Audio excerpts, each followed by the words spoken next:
नमस्कार, आदाब। Crime petrol के परिवार संरक्षण सप्ताह में आप सबका स्वागत है। आजकल हमारे घर परिवार ही नहीं बल्कि रिश्तों के मायने भी छोटे होते जा रहे हैं। जरूरतें इतनी बड़ी हो गई हैं कि ज्यादा और ज्यादा कमाई भी आमदनी अठन्नी और खर्चा रुपया वाला मुहावरा भूलने नहीं देती। हमारी तृष्णा सिर्फ पैसे और मान सम्मान तक सीमित नहीं होती। कुछ तृष्णाएं ऐसी भी होती हैं जो हमें चीलबाजों की तरह निगलने के लिए हमेशा ताक में बैठी रहती हैं। अब खेल लिया ना आपने पार्क में, अब घर चल के पढ़ाई करना। नहीं मामा, पहले गोला। अरे आकांक्षा बेटा, अरे संभाल के बेटा। ये लड़की भी ना। मामा, मामा, आकांक्षा, आकांक्षा।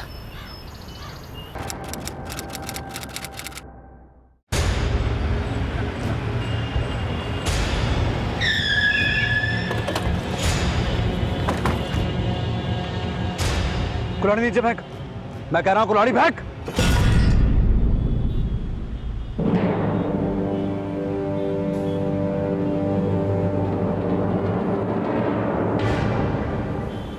कुल्हाड़ी फेंक। फेंक नीचे।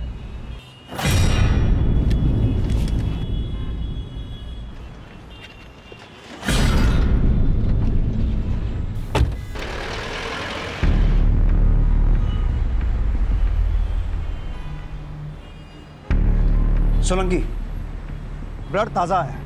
लगता है मर्डर आसपास ही हुआ है। धड़ और बाकी के बॉडी पार्ट्स भी आसपास ही होंगे। पूरा एरिया सर्च करो। सर, बड़ा धीट है, कुछ बोल नहीं रहा है। क्या नाम है तेरा? क्या नाम है तेरा? हैं? सर इस आदमी की पैंट की जेब से इसका ड्राइविंग लाइसेंस मिला है। इसका नाम चरण बत्रा है और पता पंजाबी बाग का है।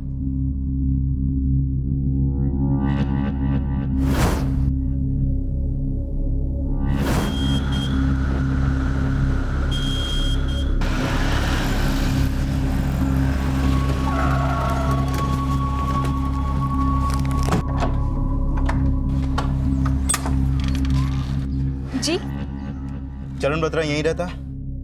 जी मेरे हस्बैंड है, लेकिन बात क्या है? इन्हें जानती हैं आप?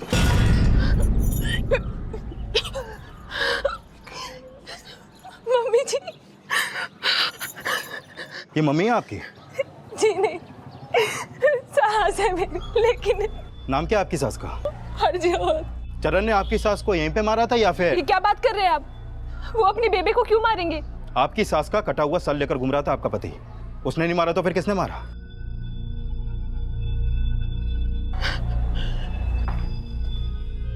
अपनी माँ का मर्डर किया तूने?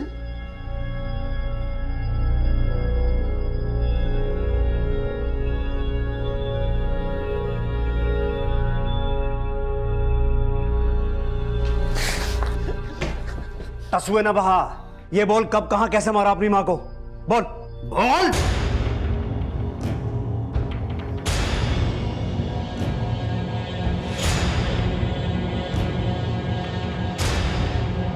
सर चरण बहुत प्यार करते हैं अपनी बेबी से, वो नहीं मार सकते उन्हें। ये चरण और हरजोत को कब देखा था आपने आखिरी बार? आज सुबह। चरण सुबह 9 बजे ऑफिस चले गए थे और उसके कुछ 1-1.5 घंटे बाद मम्मी जी भी गुरुद्वारे निकल गई थी।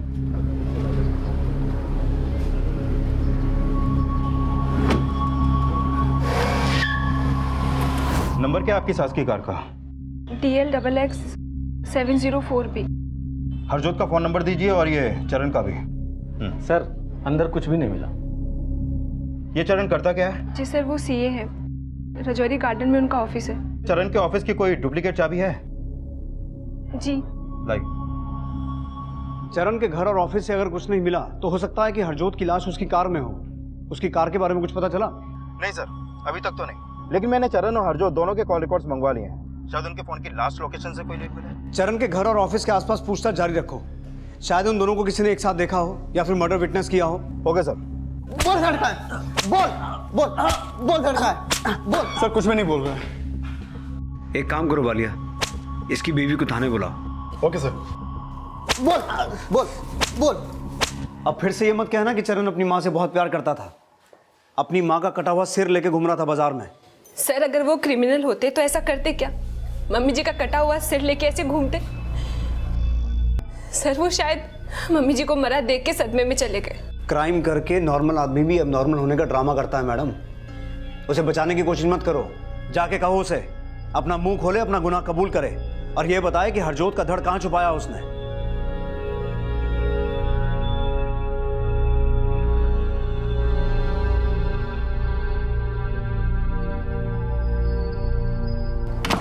चरण जी,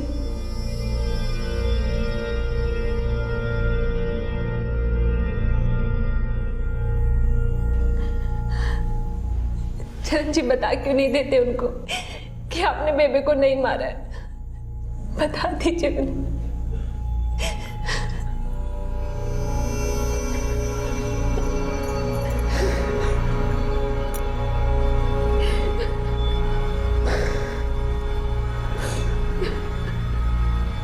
चरण के आंसू सच्चे हैं, लेकिन रो गिल्ट में रहा है। मुंह इसलिए नहीं खोल रहा क्योंकि उसने अपनी मां को मारा है। लेकिन सर, कोई बेटा अपनी माँ को मारे, जरूर इसकी वजह भी बड़ी रही होगी। सोलंकी, पता लगाओ हरजोत और उसके बेटे चरण का रिश्ता वाकई में वैसा था जैसा चरण की बीवी बता रही है, या फिर कहानी कुछ और है? और कैसे भी करके क्राइम सीन और हरजोत के धड़ का पता लगाओ। सर, क्राइम सीन और हरजोत के मृत शरीर के अवशेष ढूंढने का हर संभव प्रयास किया जा रहा था, लेकिन चरण ने वाकई अपनी मां हरजोत को मारा था, ये सवाल इस केस में कई भ्रम खड़े करने वाला था। हमें तो विश्वास ही नहीं हो रहा सर कि चरण अपनी माँ को भी मार सकता है। जितना प्यार हरजोत चरण से करती थी, उतना ही चरण भी उसको चाहता था। साहब, एक बार को बलजीत हरजोत को मार सकता है, लेकिन चरण नहीं साहब, चरण ऐसा कर ही नहीं सकता। ये बलजीत कौन है? हरजोत का बड़ा बेटा साहब। वो अपनी माँ की जरा सी भी इज्जत नहीं करता था, बल्कि वो तो अपनी बीवी को भी बहुत मारता पीटता था। बेबे मैंने बचाई है। अगली बार अगर हमारी बहू पे हाथ उठाए ना तो सीधे के सीधे जेल करवा दूंगी, समझ गया? तो बलजीत भी एकदम अपने बाप के जैसा था, अपनी माँ को छोड़कर चला गया। बाप कौन? रतन बत्रा। कई सालों पहले इनका परिवार यहाँ पर किराए पर रहने आया था। कुछ टाइम बाद रतन हरजोत को छोड़ के चला गया और उसके कुछ समय बाद बलजीत भी अपनी माँ को छोड़कर अपनी पत्नी के साथ चला गया। पुत्र ऐसे गुमसुम क्यों बैठा है?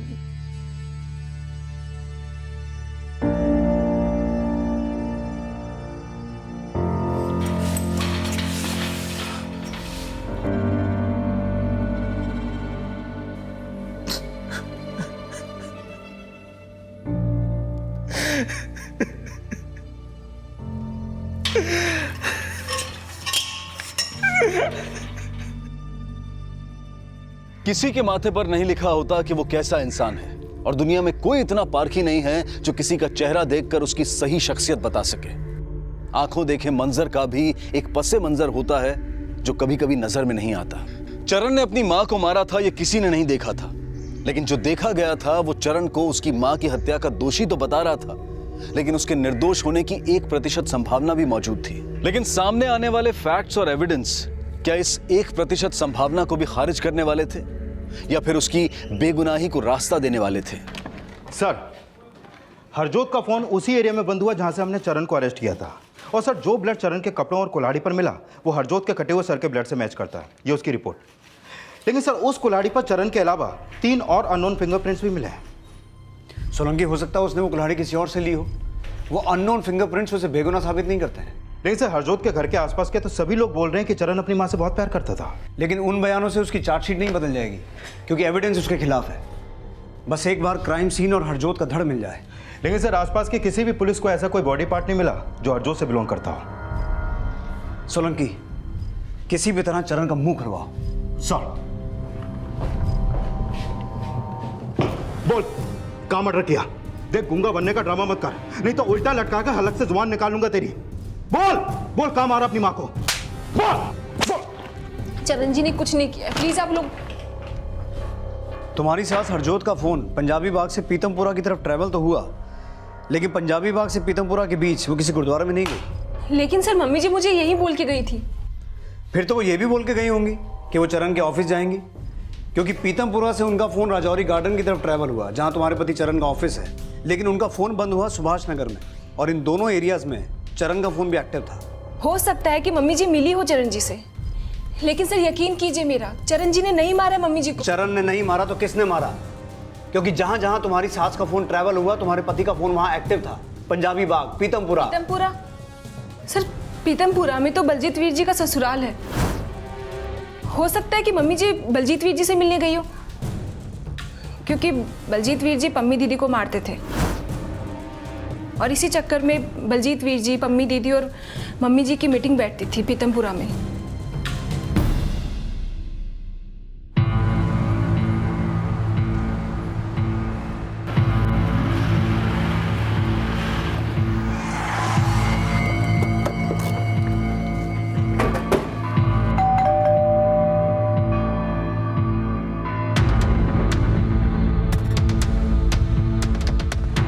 सुनिए जी, बलजीत जी।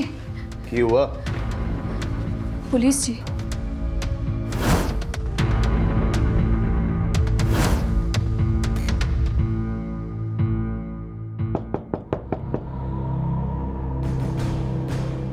तूने बुलाया ना? तूने बुलाया ना?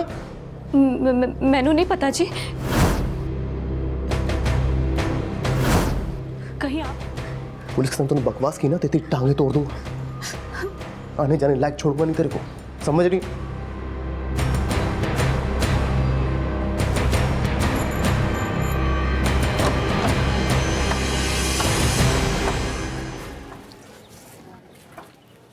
बलजीत। हाँ जी। पीट रहे थे क्या अपनी बीवी को? नहीं तो फिर इतनी देर क्यों लगा दी गेट खोलने में? अब खोल तो दिया ना। दसो। यहाँ नहीं, थाने चलकर बताएंगे। मम्मी जरा पापा को फोन लगा।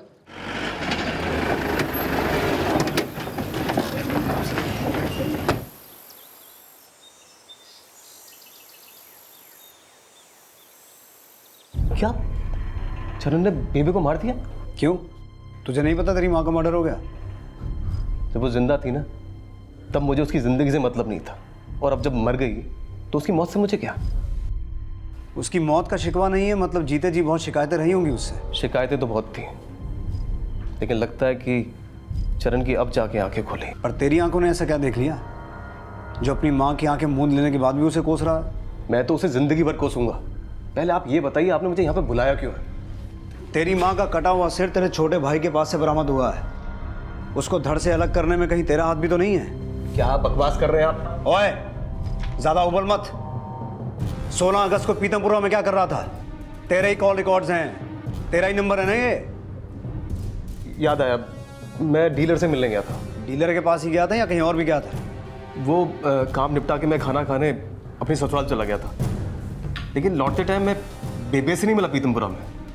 मिला या नहीं ये तो हम उगलवा लेंगे।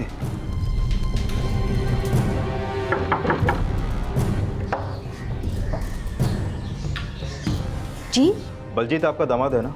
जी सर, लेकिन बात क्या है? 2 दिन पहले 16 अगस्त को बलजीत यहाँ पर आया था। जी बलजीत की माँ हरजोत भी संग में आई थी? नहीं जी, सिर्फ दामाद जी आए थे। हमें आपके घर की तलाशी लेनी होगी।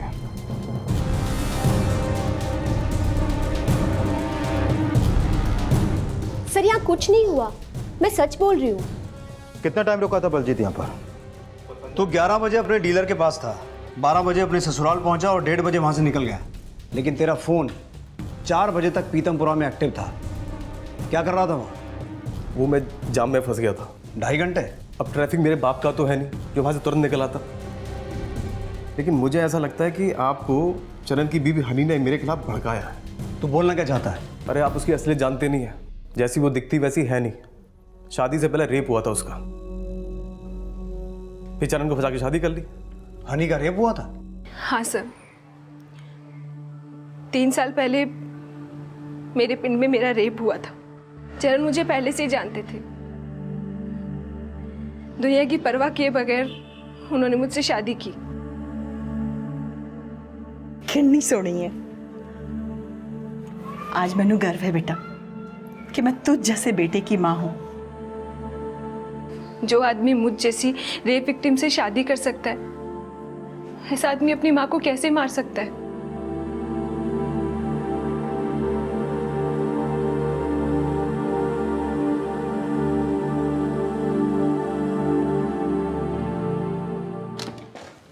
सर, मैंने पता किया, हनी के मावना गांव में 3 साल पहले हनी के रेप का केस फाइल हुआ था। सर, चरण और बलजीत के फादर आए हैं।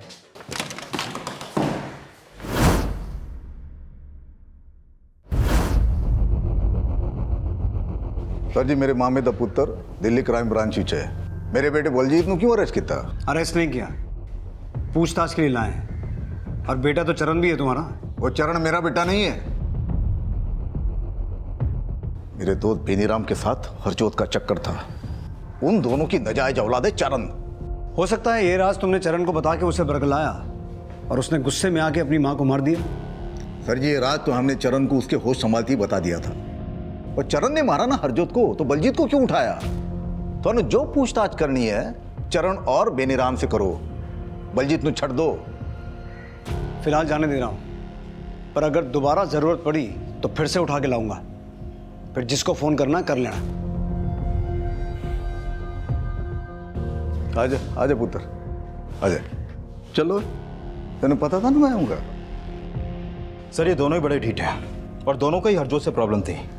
इनका भी हरजोत को मारने का मोटिव स्ट्रॉन्ग है सर। लेकिन हरजोत का कटा हुआ सिर और कुल्हाड़ी चरण के हाथ में थे। लेकिन सर, जो बंदा रेप विक्टिम से शादी कर सकता है, क्या वो अपनी माँ को इस वजह से मारेगा कि वो नाजायज था? और सर, रतन ने भी अभी बताया कि उसने चरण को ये बात बचपन से बताई थी कि वो नाजायज था। तो फिर वो अब जाके हरजोत को क्यों मारेगा इस वजह से कि वो नाजायज है? इसका मतलब वजह कुछ और भी हो सकती है। इस बलजीत और रतन की कुंडली निकालो और जिस बेनीराम को रतन चरण का बाप बोल के गया है उसके बारे में पता लगाओ। हो सकता है हरजोत के मर्डर की कोई और कहानी सामने आए। सर, अगर हमारा शक बेबुनियाद है तो चाहे हम कितने भी समझदार क्यों ना हो, गलत राह पर चलने की हमारी संभावनाएं बढ़ जाती हैं। और ज्यादातर मनोवैज्ञानिक ये मानते हैं कि शक एक ऐसा मानसिक भ्रम है जिसमें दिमाग द्वारा सोची गई 90% बातों का वास्तविकता से कोई लेना देना नहीं होता। तो क्या रतन का शक सही था? क्या वाकई हरजोत ने उसका भरोसा तोड़ा था, या फिर किसी गलतफहमी ने उनके परिवार को बिखेर कर रख दिया था? क्या चरण नाजायज था या वो अभागा था जो ऐसी सजा भुगत रहा था जिसका कसूरवार शायद कोई और था? तो टेंशन ना ले, मैंने कल की है। पापा जी, इतना आसान कोई ना है। पापा जी, वो पीतमपुरा में। पीतमपुरा? क्या पीतमपुरा? वो पीतमपुरा में जो फेमस गजक वाला है ना, मेरी बेबे ने वहाँ की गजक भेजी है आप दोनों के लिए। लाती हूँ। तेरी बीवी अचानक से पीतमपुरा की गजक क्यों खिला रही है? बुलाओ ना। ओ पम्मी। हाँ जी। तेनों की लगता कि मैंने तेरी सास को मारा? मैंने ऐसा कब बोला जी? ज्यादा चालाक मत बन, समझी? इतने छेद करूंगा तेरे में, तेरी गजक बना दूंगा मैं। हरजोत का पति रतन और बड़ा बेटा बलजीत दोनों शक के दायरे में थे और इसी दौरान पुलिस रतन के दोस्त बेनीराम वत्स के घर गाजियाबाद पहुंची।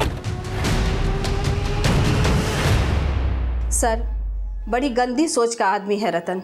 मेरे पति को मरे 10 साल हो गए, लेकिन वो आज तक उनको बदनाम करता है कि उनका और हरजोत का आपस में अफेयर था। तो चरण बेनीराम जी का बेटा नहीं है? नहीं सर, बिल्कुल नहीं। रतन बेकार में हरजोत को कोसता रहता था।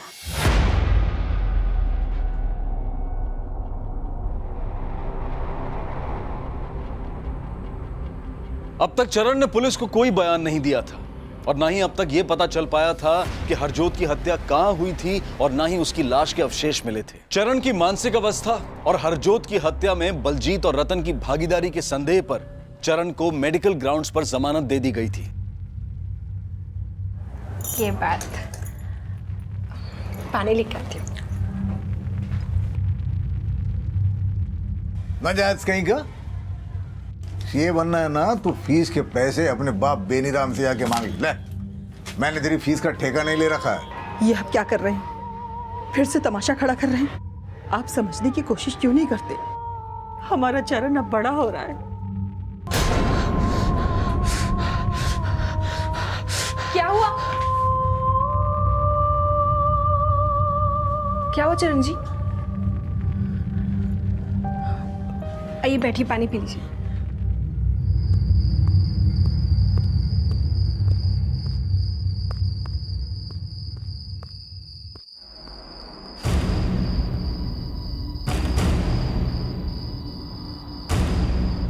कौन है बे तू?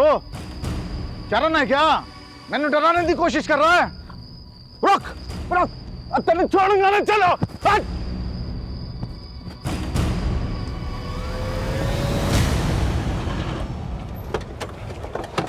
सोलंकी, इस कॉल रिकॉर्ड के हिसाब से वो थ्योरी नहीं बन रही। सर जी, काम सर जी, चरण को क्यों छोड़ दिया आपने? आपको मालूम है कल रात को कमीना मुझे मारने आया था। आप देख क्या रहे हो? अंदर कर दो उसको। ये बताओ तुम्हें वो मारना क्यों चाहता था? कहीं तुमने तो उसकी माँ को नहीं मारा? अगर हरजोत को मारना ही होता ना, तो जब ये नजायज उसकी कोख में पल रहा था तभी गोली से उड़ा देता। चरण को जिसका बेटा बताया था तुमने, बेनीराम, वो 10 साल पहले मर चुका है।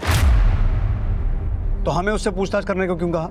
वो तो सर मैं ऐसे ही बोल गया था। अब बोलना बाद में, पहले सुनो। जिस दिन हरजोत की हत्या हुई तुम्हारा फोन क्यों बंद था?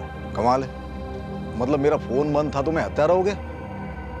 जहांगीरपुरी में था उस दिन और चार्जर ले जाना भूल गया था। फोन कब बंद हुआ पता नहीं चला। सर जहांगीरपुरी पीतमपुरा से ज्यादा दूर नहीं है। कहीं ऐसा तो नहीं कि रतन अपनी अलीबाई खड़ी करने के लिए जहांगीरपुरी गया और बलजीत अपनी सास के? और ये साफ है कि हत्या वाले दिन हरजोत पहले पीतमपुरा ही गई थी। तो तुम कहना चाहते हो कि हरजोत का मर्डर पीतमपुरा में हुआ, लेकिन उसके कटे हुए सर के साथ हमें चरण सुभाष नगर में मिला। लेकिन सर हरजोत के मर्डर में ना तो अभी तक हमें कोई विटनेस मिला है और ना ही हरजोत का धड़। सिर्फ धड़ ही नहीं, हरजोत की कार भी अभी तक गायब है। बलजीत की बीवी पम्मी, इसका मायका पीतमपुरा में है। एक बार इसे भी पूछताछ करके देखो। और पश्चिम बिहार पीतमपुरा से लेकर सुभाष नगर तक हर गली चौराहे, गार्डन, डंपिंग ग्राउंड को अच्छे से खंगालो। और एक बार ये भी कंफर्म करो कि कल वाकई चरण रतन के पीछे गया था। सब पुलिस अब हरजोत के उसकी हत्या वाले दिन पीतमपुरा जाने की वजह पता कर रहे थे, लेकिन हरजोत की हत्या कब और कहां हुई ये रहस्य अब भी बना रहा। और हरजोत मर्डर केस में अब बलजीत की बीवी पम्मी से भी पूछताछ की गई। बेबे ने हमेशा मैंने बलजीत जी से बचाया है, लेकिन आप चाहें तो बलजीत के खिलाफ उसकी घरेलू हिंसा के चार्ज में एफआईआर लिखवा सकती हैं। फिर हम बलजीत से नहीं साहब, मैंने कोई एफआईआर नहीं करनी। आप बलजीत को घरेलू हिंसा के चार्ज में ही बचा रही हैं या फिर हरजोत के मर्डर के चार्ज में भी? ऐसा कुछ नहीं है जी, लेकिन मैंने लगता है बलजीत जी पापा जी को बचा रहे हैं। आपका मतलब रतन ने हरजोत को मारा और ये सब बलजीत जानता है? मैंने पक्का नहीं मालूम, लेकिन बलजीत जी से ज्यादा पापा जी को बेबे से प्रॉब्लम थी। कई बार पापा जी ने बेबे को जान से मारने की धमकी दी है, लेकिन साहब ऐसा बलजीत जी को मत बताना, नहीं तो मेरी लाइफ बर्बाद हो जाएगी।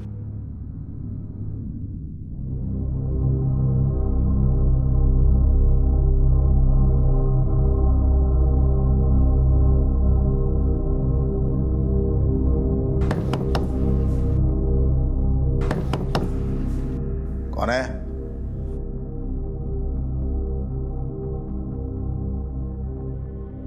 कौन है? साहब बेबी।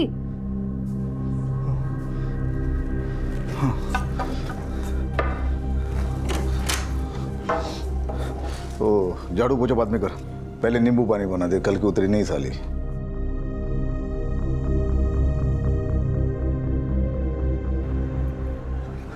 गाली देनी है, मारना है, मुझे मार, मुझे मार। लेकिन अगर बेबी पे हाथ उठाया ना, चार से मार दूंगा। नहीं, पुत्र, इतना गुस्सा ठीक नहीं। हरजोत, नाटक बंद कर देना, बंद कर दे। इस नजायज को मुझे मारने के लिए भड़काया ना तूने, और याद रखियो जिस दिन अपने पे उतर आया ना, खून के आंसू रोगे तुम दोनों। पुत्र, तूने हाथ क्यों उठाया? तुझे पता है ना पुत्र कि वो सुधरने वाली नहीं है। और बेबे, वो आप पे हाथ उठाते तो खून खौल जाता है मेरा। पुत्र, अब तो मेरी आदत सी हो गई है गालियां और मार खाने की।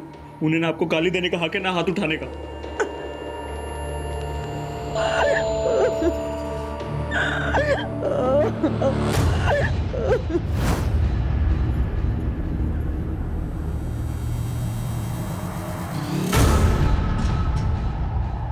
सुनिए, कहाँ जा रहे हैं आप? अरे सुनिए, कहाँ जा रहे हैं आप? बताइए ना कहाँ जा रहे हैं? रुकिए, ऐसी हालत में आपका बाहर जाना ठीक नहीं है।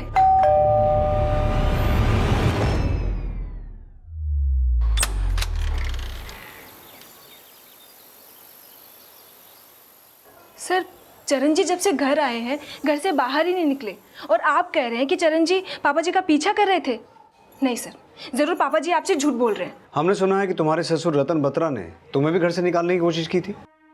सर बेबे पापा जी से इतना तंग आ गई थी कि वो उनकी मार और नहीं सह सकती थी। सर मुझे तो लगता है कि इसी बात पर गुस्सा होकर पापा जी ने बेबे को मार दिया और फंसा दिया चरण जी को। लेकिन चरण ने हरजोत को नहीं मारा ऐसा तुम बोल रही हो, चरण ने नहीं बोला। लेकिन सर इन्होंने ये भी तो नहीं माना ना कि इन्होंने बेबे को मारा है। सर अभी ये सदमे में है, इसलिए कुछ बोल नहीं पा रहे हैं। पापा जी और वीर जी को तो बचने का बहाना मिल गया। सर मैंने तो डर लग रहा है कि कहीं वो चरण जी को भी ना मार दे।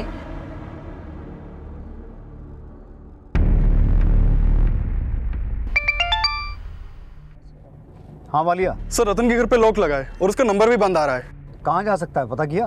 नहीं सर, इस बारे में तो नहीं पता चला, लेकिन उसके पड़ोसियों से पता चला कि रतन का अपनी मेड के साथ अफेयर चल रहा था। कौन मेड? सर बेबी नाम है उसका, जेजे कॉलोनी में रहती है। सर कुछ दिन पहले हरजोत रतन के घर पे आई थी और इस बात को लेके उसका रतन से काफी झगड़ा भी हुआ था।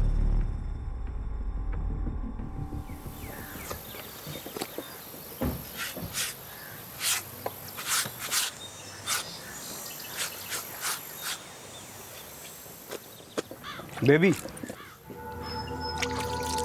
जी झाड़ू पोछा बाद में कर, पहले नींबू पानी बना जल्दी। हाँ सर, रतन साहब का उनकी बीवी के साथ उस दिन बहुत झगड़ा हुआ था।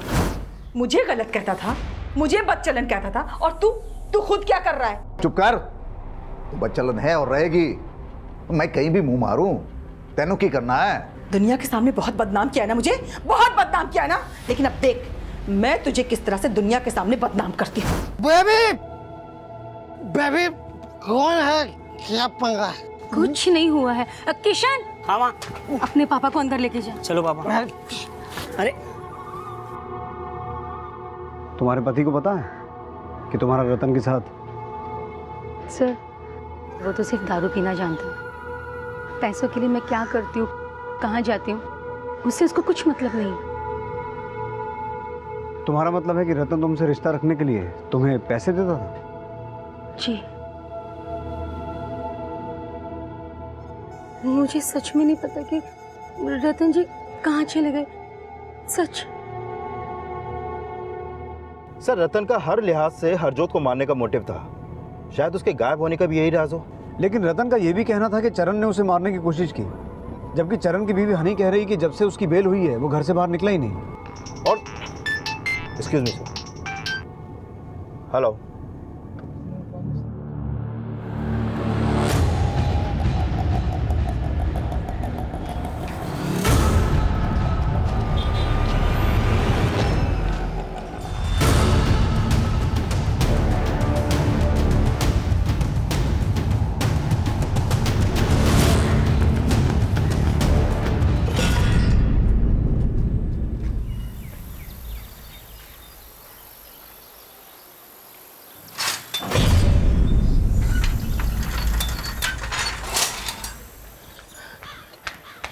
कहाँ गए थे आप? ये चोट कैसी लगी आपको? मैंने मना किया था ना आपको बाहर जाने के लिए।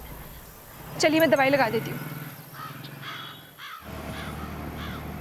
ठीक है सर। चरण घर से बाहर निकला था, हमारा इन्फॉर्मर लगातार उसका पीछा कर रहा था। उसने चरण को रतन के साथ तो नहीं देखा, लेकिन उसका कहना है कि जब वो चरण के पीछे गया तब हनी गायब थी। हाँ मालिया। सर रतन का फोन वहीं बंद हुआ था जहां रतन की लाश मिली थी। मैंने चेक किया, पिछले कुछ समय से रतन के फोन पे एक नंबर से बार बार कॉल आ रहे थे। किसका नंबर है वो? सर किशन का। सर किशन बेबी का बेटा है जो रतन के यहाँ काम करती है। साहब मैंने क्या किया साहब बताओ तो साहब बोलेगा? सर मैंने कुछ नहीं किया सर, मैंने कुछ नहीं किया। जहाँ पर रतन का मर्डर हुआ वहाँ तेरा फोन एक्टिव था। तू नहीं मारा ना रतन को? नहीं सर मैंने नहीं मारा। तो फिर रतन को लगातार फोन क्यों करता था तू? बोल। देख किशन, जब तक सच नहीं बोलेगा पिटता रहेगा। बोल दे। सर वो मेरी माँ के मजबूरी का फायदा उठा के उसके साथ। बेटा मैं चाह के भी इस रिश्ते से अलग नहीं हो सकती। उस रतन ने मेरे गंदे फोटो निकाल रखे। सर मैं रोज फोन करके उसको धमकी देता था कि मेरी मम्मी का पीछा छोड़ दे, लेकिन वो कमीना कहता था कि मेरी मम्मी खुद अपनी मर्जी से। और सर मुझसे रहा नहीं गया और मैंने उसको। ये भी तो हो सकता है कि रतन ने तुझे पैसे दिए हों हरजोत को मारने के लिए, और तूने रतन को इसलिए मारा था कि तू ना फंसे। नहीं सर, मुझे किसी ने कोई पैसे नहीं दिए। लेकिन रतन तेरी माँ को तो पैसे देता था। सर वो मुझे उसी मतलब के पैसे देता था। लेकिन तुमने अपने बेटे किशन को तो कुछ और ही बताया था। गलती होगी मुझसे, उसकी नज़र में गिरूं नहीं, बस सिर्फ इसलिए झूठ बोला था मैंने। मुझे नहीं पता था कि मेरा झूठ उसे रतन का कत्ल करवा देगा। कई बार अपनी गलती को छुपाने के लिए हम अपनों से भी झूठ बोलकर उनकी नजर में सच्चे तो बन जाते हैं, लेकिन ये नहीं सोचते हैं कि एक झूठ को छिपाने के लिए हमें कई झूठ बोलने पड़ते हैं, और ये छोटे छोटे झूठ एक दिन इतने बड़े बन जाते हैं कि हमें पछताने का भी मौका नहीं मिलता। बेबी द्वारा बोले गए एक झूठ ने उसके बेटे किशन को क्रिमिनल बना दिया। क्या हरजोत की हत्या की वजह भी ऐसा ही कोई विषैला झूठ था, या फिर कोई कड़वा सच? चरण की चुप्पी में किस सच या झूठ की दास्तां छिपी थी जो अब तक उसका बयान नहीं बन पाई थी? सर इस सिटिंग में अभी कुछ पता नहीं चल पाया, अगली सिटिंग में हम दोबारा कोशिश करते हैं। ठीक है डॉक्टर साहब, थैंक यू। Thank you.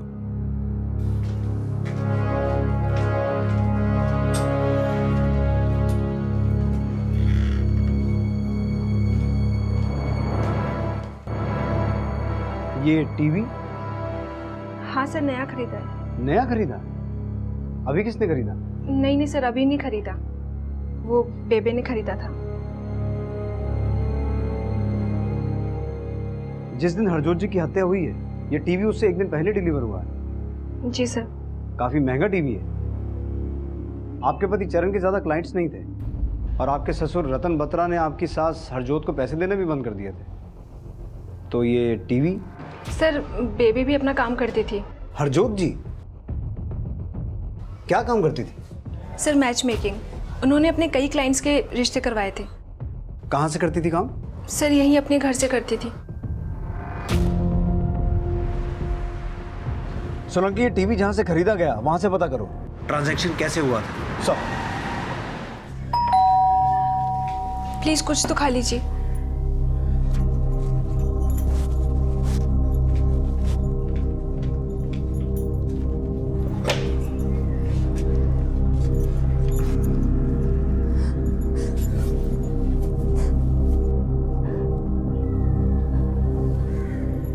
कैसा है चरण?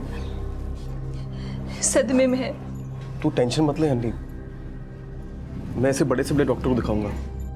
आज आपको अपने भाई की फिक्र कैसे हो गई? तू गलत सोच रही है, सारी गलती पापा जी की थी। मुझे आज एहसास हो गया कि वो गलत थे।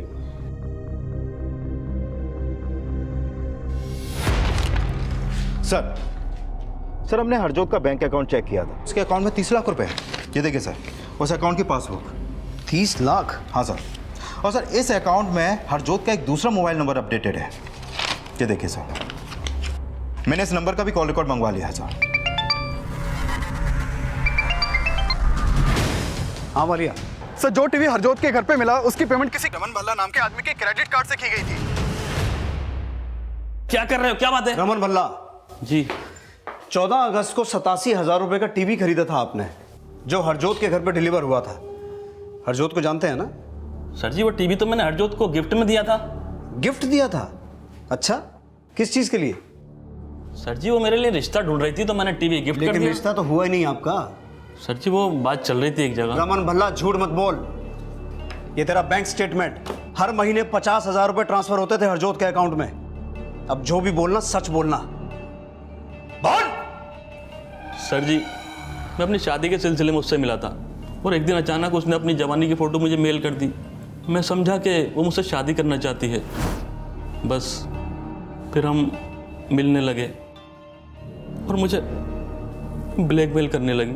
जब आपको मुझसे शादी करनी ही नहीं थी तो पहले ही मना कर देना चाहिए था। ये सब करने की आपको क्या जरूरत थी? सच कहता था तेरा पति। मेरे पति ने मुझे बदचलन कह करके पूरी दुनिया की नजरों में साबित कर दिया कि मैं बदचलन हूं।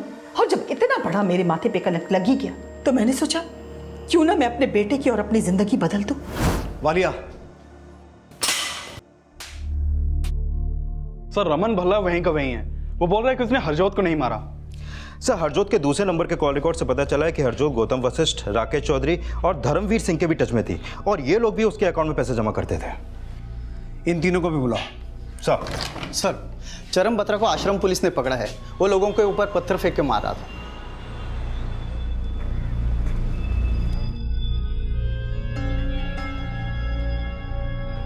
सर डॉक्टर साहब कैसी कंडीशन है? सर उसका मेंटल कंडीशन ठीक नहीं है, दिन ब दिन खराब होता चला जा रहा है।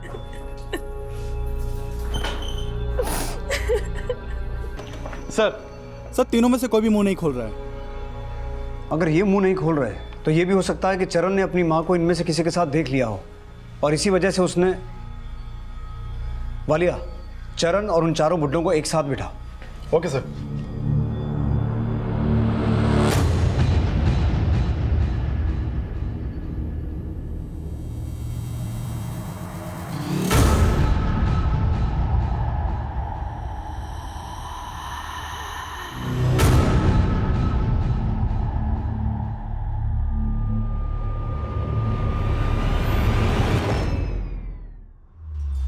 ये सब तो ऐसे बिहेव कर रहे हैं जैसे पहले इन्होंने कभी एक दूसरे को देखा ही नहीं।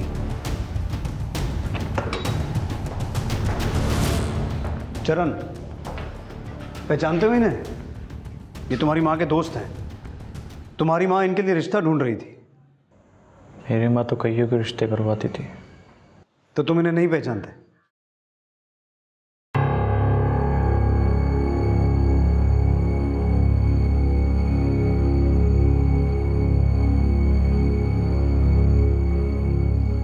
आप लोग पहचानते हैं इसे? नहीं सर, नहीं सर। रमन, राकेश, गौतम और धर्मवीर के अलावा इस केस में अब हरजोत से जुड़ा एक और नया नाम और चेहरा भी सामने आने वाला था।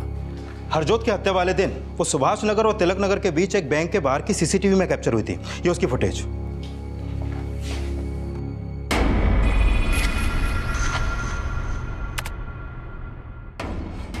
सर इसका नाम सुरजीत है। इस बैंक में इसका अकाउंट और एक लॉकर भी है। बैंक से इसका नंबर भी पता चला है सर। और ये भी पिछले दिनों हरजोत के टच में था सर। और सर ये भी पता चला है कि ये एक नंबर का फ्रॉड आदमी है। कई और शादियां भी कर रखी हैं इसने। हो सकता है हरजोत इसके इस फ्रॉड में शामिल हो और ये सुरजीत हरजोत की हत्या वाले दिन उसके साथ था। तो हो सकता है हरजोत के मर्डर में इसका कोई हाथ हो। सर इसका नंबर एक्टिव है। कहाँ?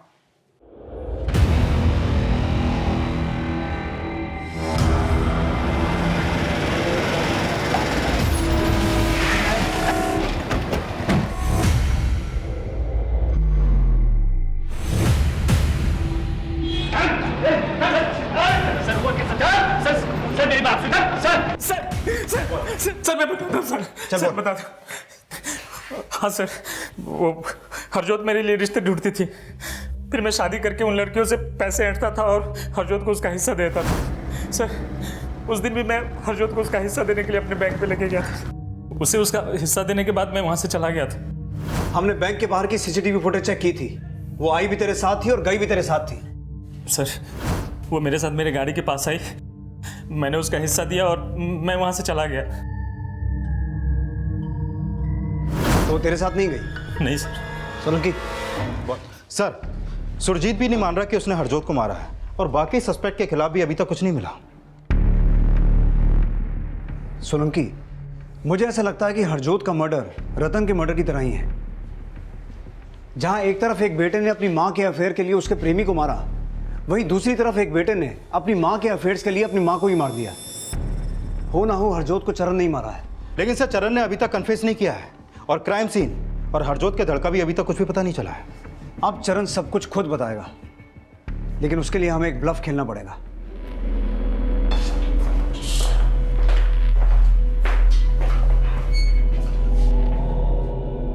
इसे पहचानता है? लेकिन ये तुझे पहचानता है। ये उसी बैंक का सिक्योरिटी गार्ड है जिसके बाहर तूने अपनी मां को सुरजीत के साथ देखा था।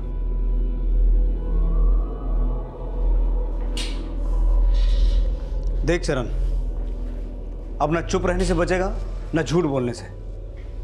तेरी भलाई इसी में है, सब कुछ सच सच बता दे।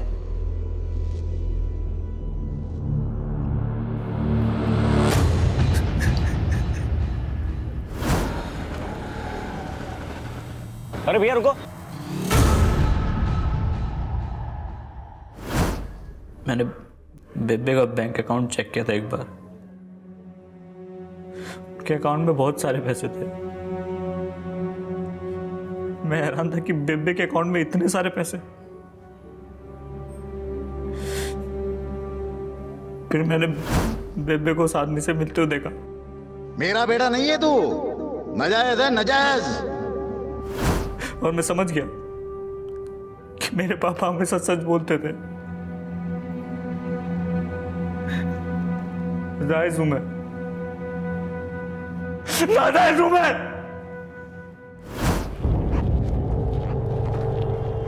अरे चरण तू, एक सेकंड आओ जरा। चरण चरण तू कहाँ जा रहा है बेटा? अरे सुन तो सही, हुआ क्या है? अच्छा नहीं किया आपने। अच्छा क्या क्या अच्छा नहीं किया चरण?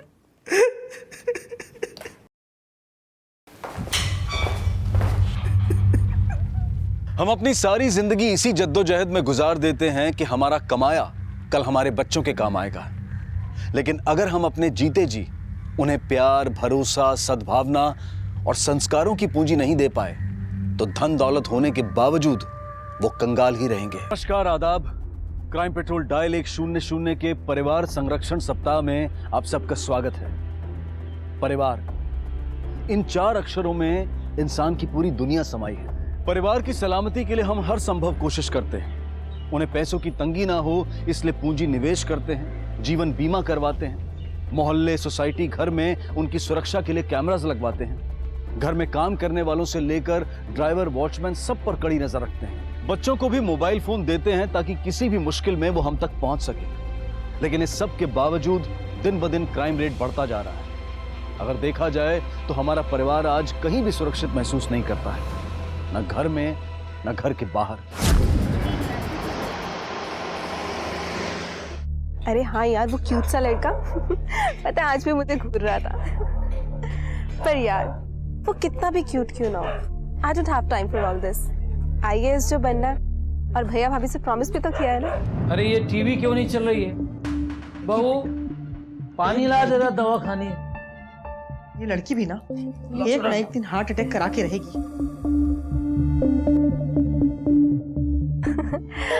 अच्छा सुना, हे भगवान, मामा का कॉल आ रहा है। तो रुका, मैं तुझसे बाद में बात करती हूँ। हेलो, हाँ माँ। अर्पिता कहाँ है तू? वक्त देखा है कितना बज रहा है? अरे माँ बस आ गई, आगे कॉलोनी के गेट पे हूँ। ठीक है फटाफट आ जा। वो 5 मिनट में आ रही है। और वो तुम्हारा लेट लतीफ पति कहाँ है? माँ, उनको आज ऑफिस में लेट हो जाएगा। हाँ बोल।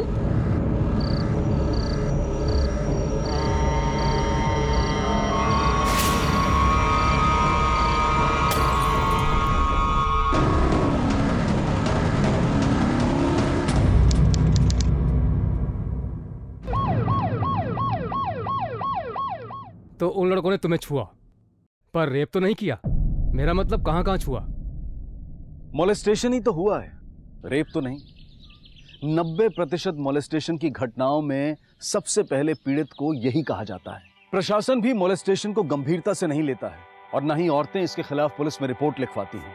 और यही लापरवाह नजरिया कारण है कि हमारे देश में मोलेस्टेशन की घटनाएं बढ़ती जा रही हैं। इसलिए समय आ गया है कि हम मोलेस्टेशन की तरफ अपने नजरिए को बदलें, क्योंकि समाज का यह दुष्कर्म पीड़ित के लिए जीवन भर का सदमा है।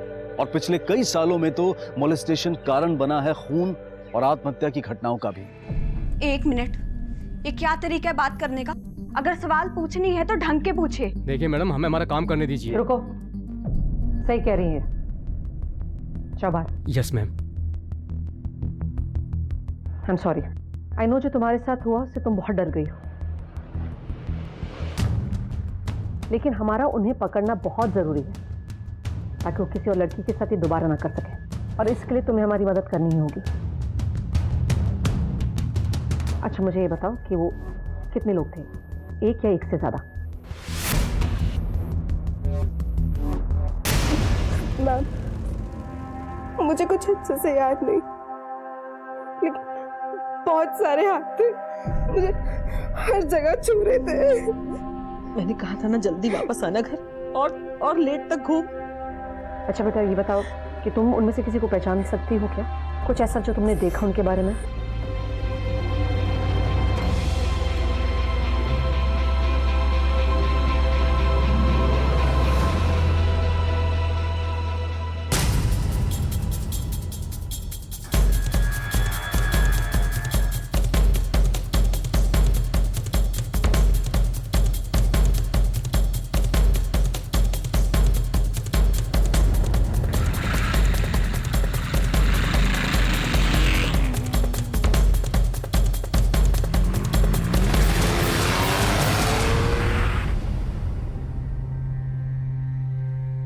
तीसरा किस्सा हो गया है, हद हो गई। आपके घर में और कौन कौन है? ये आपका बेटा है? जी मेरा भाई का बेटा है, कॉलेज में पढ़ता है। यही रहता है? नहीं, हॉस्टल में रहता है, छुट्टी में आता है कभी। अर्पिता,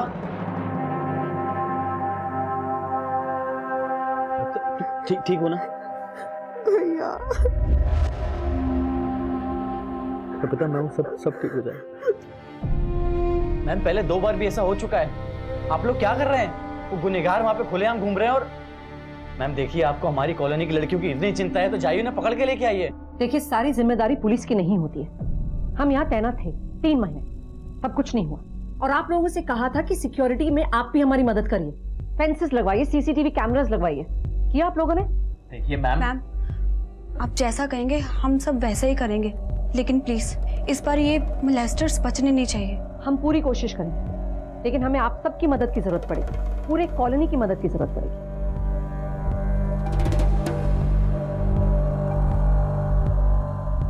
और बेटा स्पेशली हमें आपकी मदद की जरूरत पड़ेगी। अगर आपको कुछ भी और याद आए तो हमें तुरंत बताइएगा।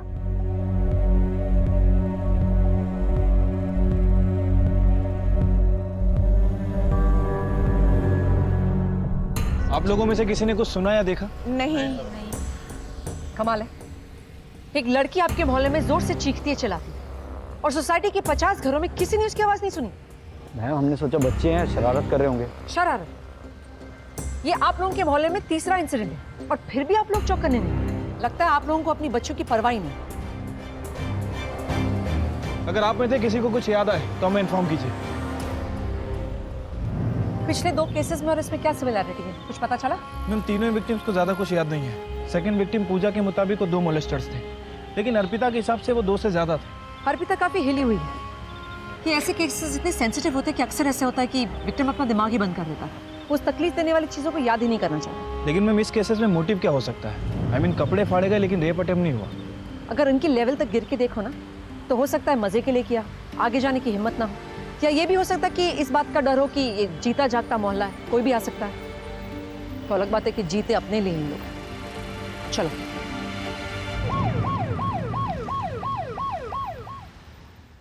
बहुत डर गई है वो, नींद की दवाई देकर उसे सुला दिया। श्रेया बेटा, तुम दोनों घर चली जाओ, ठीक है? मम्मी जी, आज हम यहीं रुक जाते हैं। मुझे पुलिस वालों पे कोई भरोसा नहीं है। ये हमारी कॉलोनी है, हमारा परिवार है, इसकी सुरक्षा की जिम्मेदारी भी हमको ही लेनी होगी। आज से हम में से कोई ना कोई फ्रंट और बैक गेट को गार्ड करेगा। लेकिन ऐसा कब तक कर पाएंगे? वो तो करना पड़ेगा। इतना टाइम किसके पास है? अरे टाइम नहीं है तो टाइम निकालना पड़ेगा। इनकी जगह आपकी बेटी होती तो। बिल्कुल ठीक बात है। चुप हो जाओ यार, ये आपस में लड़ने का समय नहीं है। और इस कॉलोनी की सभी बच्चियां हमारी बेटियों के जैसी हैं, और ये कॉलोनी नहीं एक परिवार है, इसलिए हम सब आपस में मिलजुल कर बारी बारी से पहरा देंगे।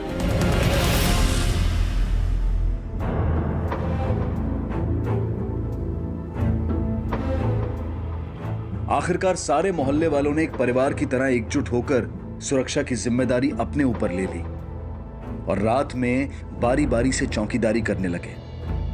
कुछ दिन तक तो सब कुछ ठीक रहा, लेकिन कुछ दिन बाद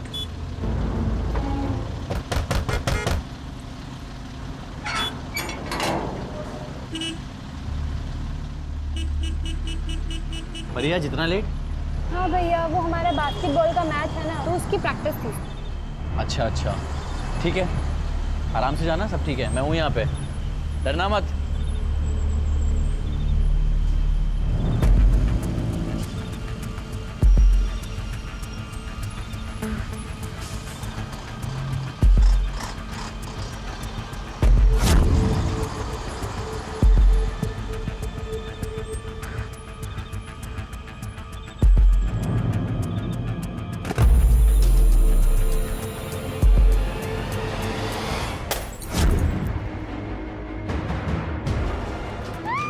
देख तो ना परी, ध्यान रखो, मैं आता हूँ। एक मिनट। परे क्या हुआ? परे क्या हुआ? कौन था?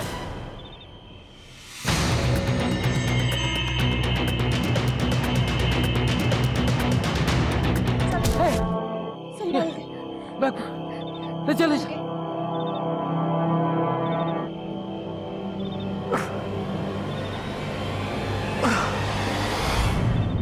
देखो मैं जानती हूँ तुम पेन में हो, लेकिन तुम्हें अपने दिमाग पर जोर डालना ही होगा। कल रात जब तुमने उनका पीछा किया, क्या तुम उनकी शक्ल देख पाए?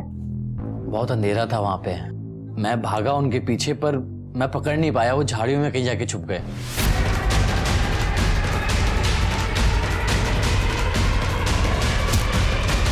अचानक से मेरे सर पे किसी ने मार दिया। मैं बेहोश हो गया, मुझे 2 मिनट तक समझ में नहीं आया कुछ। मैंने मना किया था कि ये पहरेदारी मत करो, लेकिन मेरी इस घर में सुनता ही कौन है। मैडम, मेरे बच्चे को आराम करने दीजिए, आप जाइए प्लीज। देखिए। अरे नहीं माँ, ये चीज ज्यादा जरूरी है। मैम, मैं उन मॉलेस्टर्स को पकड़ने के लिए आपकी पूरी मदद करूंगा, आप प्लीज उनको पकड़िए। सर, मैं बहुत डर गई थी। जैसे ही वो आवाज़ हुई मैं भागी और तभी किसी ने मुझे पीछे से आके पकड़ा। मैं बहुत घबरा गई और चिल्लाई भी। तभी वहाँ पे शुभ भैया आ गए और वो दोनों भाग गए। देखो बेटा, घबराने की कोई ज़रूरत नहीं है, हम आपकी पूरी मदद करेंगे। You are a brave girl, okay?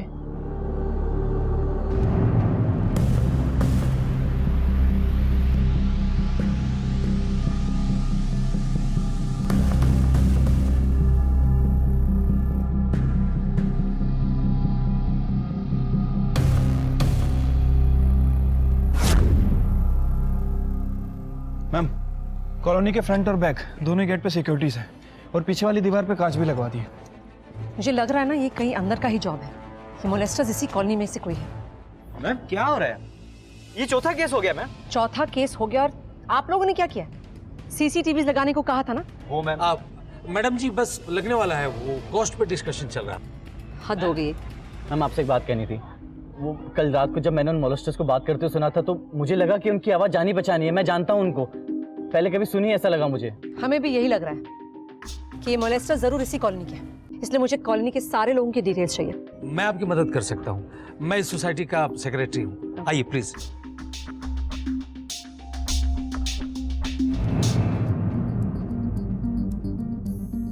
Ma'am, उस कॉलोनी के बाहर एक सीसीटीवी कैमरा था, ये उसी के फुटेज है। प्ले करो। मोलेस्टर्स दिखाई दे रहे हैं क्या उसमें? नहीं मैम, शायद उन्हें पता था कि वहाँ पर कैमरा लगा है, इसलिए शायद बच के निकल गए। लेकिन मैम ये देखिए। ये कौन है? मैम, ये ललिता शर्मा का बेटा है, ये दोनों उसी कॉलोनी में रहते हैं। उसी समय में ऐसी हालत में शायद कहीं ना कहीं इसका इन्वॉल्वमेंट हो सकता है। कॉन्फिडेंटली वापस आया है मोहल्ले में, ये सोचकर कि शायद कोई उससे पूछताछ ही नहीं करेगा। चल पूछना पड़ेगा उसे।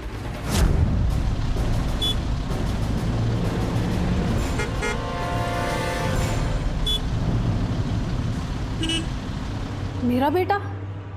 आप मेरे बेटे पर इतना गंदा इल्जाम लगा रही है मैम? ये कॉलोनी हमारे परिवार की तरह है। 20 साल से रह रहे हैं हम यहाँ पर, और 3 साल पहले जब मेरे हस्बैंड की डेथ हुई थी तब इन्हीं लोगों ने सपोर्ट किया था मुझे और मेरे बेटे को। तो वो ऐसा क्यों करेगा? बड़ा अच्छा लगा सुन के कि आप एक परिवार की तरह रहते हैं, लेकिन अगर आपके बेटे ने कुछ किया नहीं तो आप घबरा क्यों रही हैं? उसे बुलाइए, मुझे बात करनी है उससे। तन्मय,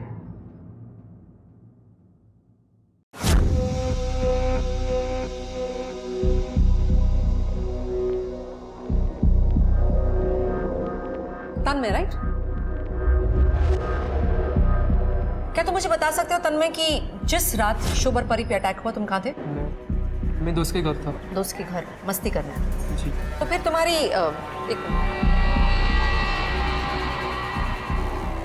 ये हालत कैसे हुई? जी हाँ, हमारी लड़ाई हुई थी। लड़ाई?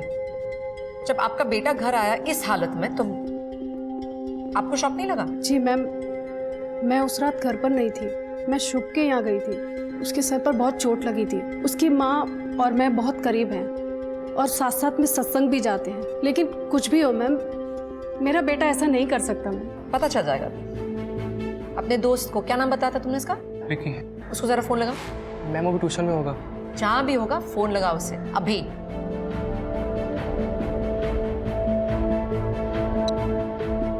स्पीकर पे। विकी, हाँ कौन? मैं इंस्पेक्टर नैना सिंह बोल रही हूँ। तुमसे कुछ सवाल पूछने हैं। जी मैम। तुम परसों की रात कहाँ थे? घर पे था मैं। अकेले? नहीं मैम, तन्मय भी साथ में ही था। तुम दोनों के बीच कुछ झगड़ा हुआ था क्या? हाँ मैम, सॉरी मैम, पर वो तो ऐसी छोटी मोटी बहस थी। प्लीज आप ये बात मेरी मम्मी पापा को मत बताना। ठीक है, थैंक यू। अगर और सवाल हो गए तो हम वापस आएंगे। सर वो वीना है ना काम वाली, ये उसी का बेटा होगा। पूरा दिन यहाँ वहाँ ताका झांकी करता रहता है। उसका क्या काम है इस कॉलोनी में?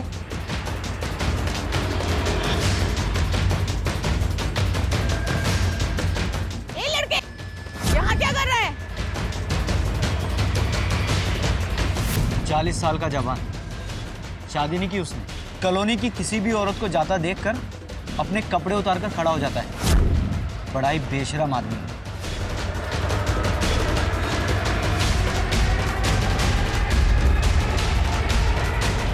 और ये सब मैंने ही नहीं, कॉलोनी के बहुत से लोगों ने देखा है। आप चाहे तो पूछ लो। Thank you.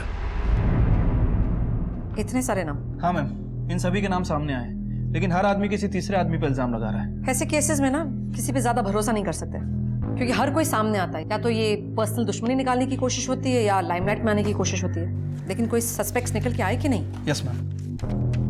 मैम, कामवाली का बेटा राजा, लोगों ने इसे ताकझाक करते हुए देखा था, और कॉलोनी में रहने वाला बैचलर हर्ष, इसके अजीब बिहेवियर से लोगों को इस पे भी शक है। और मुझे अभी तक इस तन्मय पे भी शक है। एक काम करो, तुम इन दोनों से पहले पूछताछ करके आओ, पता तो चले क्या पता लगता है इनसे। Okay ma'am. हाँ, झांकता हूँ मैं। ऐसा कहाँ लिखा कि ऐसा नहीं कर सकते? चुप कर। क्या बोल रहा है तू? कितनी बार तुझे मैंने मना किया है, लेकिन तू है कि सुनता ही नहीं। सर, मेरे बेटे ने कुछ नहीं किया। इसे तो सिर्फ बड़े लोगों की जिंदगी पसंद है और वही जिंदगी ये जीना चाहता है। इसने कुछ नहीं किया। मेरा बेटा बहुत सीधा है। वो जानता है कि यही उसकी असली जिंदगी है। बड़े लोगों की जिंदगी से सिर्फ उसका लगाव है। जिस दिन कॉलोनी में मोलेस्टेशन हुआ, उस वक्त कहाँ था आपका ये सीधा साधा बेटा? सर मैं तो घर पे ही था। बोलना माँ। फोन दिखा तेरा। इतना महंगा फोन कहाँ से आया तेरे पास?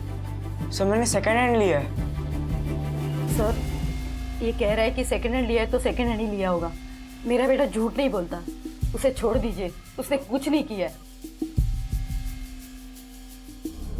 तुम्हारे खिलाफ कंप्लेंट आई है कि तुम हमेशा बिना कपड़ों के बाहर खड़े रहते हो, स्पेशली जब लड़कियां वहां से गुजरती हैं। कुछ ज्यादा नहीं हो रहा साहब। मेरा घर है, मैं कभी कभी टॉवल के साथ बाहर चला जाता हूँ। इसमें दूसरों का प्रॉब्लम है, मैं कंफर्टेबल फील करता हूँ। अब किसी को परेशानी है तो अपनी आंखें बंद कर ले। और जब ये लड़कियों के साथ छेड़छाड़ हो रही थी उस वक्त कहाँ थे? इतना किसको याद रहे? देखिए, याद नहीं है तो याद करने की कोशिश कीजिए, या फिर याद करने के दूसरे तरीके आजमाओ। उस रात मैं घर पर ही था और जाऊंगा भी कहाँ। मेरा कोई अपना है नहीं जो किसी के घर जाऊं। अरे एक मिनट, क्या कर रहे हैं आप इसे नहीं देख सकते? आपके पास सर्च वारंट नहीं है। और साहब, क्या आप यहाँ पे अपना टाइम वेस्ट कर रहे हैं? यहाँ कुछ नहीं मिलेगा आपको। तुम्हें हमारे समय की चिंता करने की जरूरत नहीं है। जल्दी मुलाकात होगी, वो भी सर्च वारंट के साथ। चलो।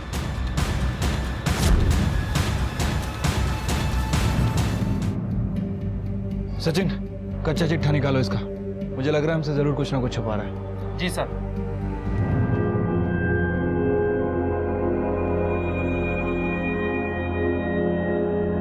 ओहो, नहीं नहीं, रोते नहीं। चुप हो जा, चुप हो जा, चुप हो जा। क्या हुआ मेरे राज्य बेटे को? हाँ श्रेया, हाँ हल्ला हो रहा है, बहुत दर्द हो रहा है, प्लीज। हाँ शुभ, सो जा। क्यों इतना रो रहे हैं? हाँ, मेरा राजा बेटा रोया नहीं करते। हाँ, सो जा।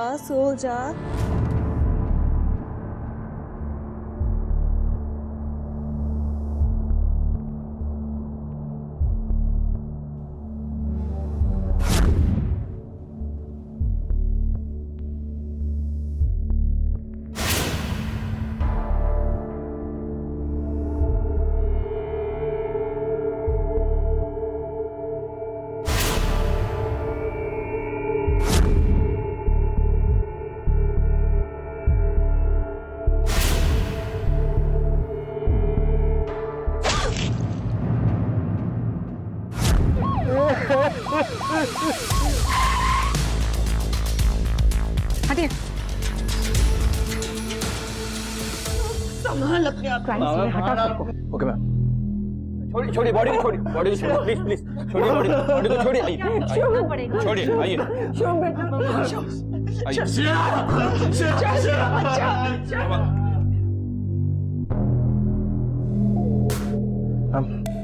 आस पर देखकर लग रहा है कि पूरी फैमिली के फिंगरप्रिंट होंगे।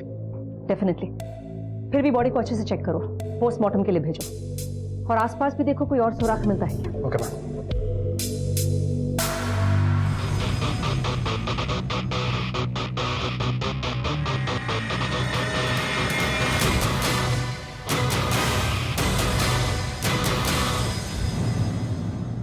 देखो, तुम्हारी पत्नी के साथ जो है उसके लिए बहुत अफसोस है हमें। शायद समय सही नहीं है, लेकिन सवाल बहुत जरूरी है। क्या तुम हमारे सवालों का जवाब दे सकोगे? तुमने आखिरी बार अपनी बीवी को कब देखा था?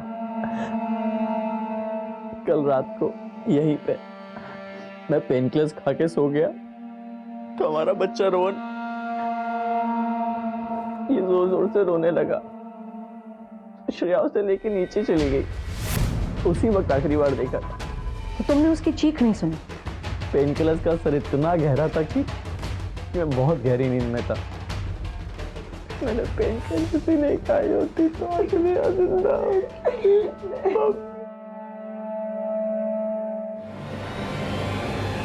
श्रेया, कहाँ है मेरी बच्ची? अरे क्या हो गया मेरी बच्ची के साथ? अरे मेरी बच्ची है, मुझे मेरी बच्ची की पहचाने दो ना।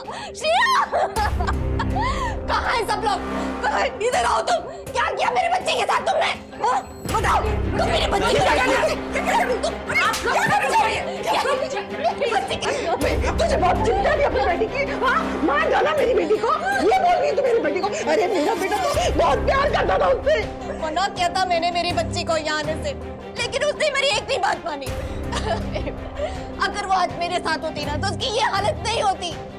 और अब तो क्या ये झूठे आंसू बहा रहा है? जब मेरी बेटी जिंदा थी तो तूने इसका ख्याल भी नहीं रखा। मेरी बेटी को आप चले यहाँ से, कम ऑन।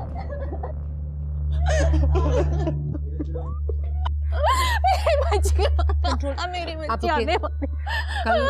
कल आपकी बच्ची आपके पास आने वाली थी? जी हाँ, कल रात को आने वाली थी पर नहीं आई। काश कि मैंने उसे कल फोर्स किया होता। मेरे बच्चे आप यहाँ किसी के साथ आई हैं? जी हाँ, मेरे ट्रेनर है। इन्हें साइड पे बिठाओ और पानी पिलाओ। ये बार-बार कल रात की बात कर रही हैं। हाँ मैम, और बार-बार शुभ पर भी इल्जाम लगा रही है। इनके बीच डेफिनेटली कुछ हुआ है, मगर क्या? एनीवे तुम्हें क्राइम सीन से कुछ मिला? नहीं मैम, देखकर तो ऐसा लग रहा है कि मर्डर चाकू से हुआ है। बॉडी पे बहुत सारे चाकू के घाव भी हैं, लेकिन मैम जिस तरह से विक्टिम के कपड़े फाड़े गए, सेम मोलेस्टेशन केस में उन लड़कियों के फाड़े गए थे। हो सकता है ये काम मॉलेस्टर्स का ही हो, या ये भी हो सकता है कि हमें गुमराह करने की कोशिश की जा रही है। हो सकता है मैम, क्योंकि मॉलेस्टर मर्डर तक क्यों पहुंचेगी? पहुंचने के लिए पहुंच भी सकता है, शुभ से बदला लेने के लिए। आखिर परसों शुभ ने पकड़ने की कोशिश की थी ना उन्हें। इस केस को फास्ट फॉरवर्ड पे डालो। अगर वो मॉलेस्टर्स उसी मोहल्ले के हैं तो वो मोहल्ले वाले अभी भी खतरे में। हमें जल्द से जल्द पता लगवाना है कि मॉलेस्टेशन और मर्डर में कनेक्शन है या नहीं। सबको पकड़ना जरूरी है जल्द। तब तक तुम ऐसा करो कि तुम आसपास पूछो किसी ने कुछ देखा तो नहीं कल रात का स्पेशल। Okay ma'am. पहले मॉलेस्टेशन फिर मर्डर। कहने को तो विकास एनक्लेव सोसाइटी एक सेफ सोसाइटी थी, सब लोग एक घर परिवार की तरह से रहते थे, लेकिन ये घर का भेदी कौन था?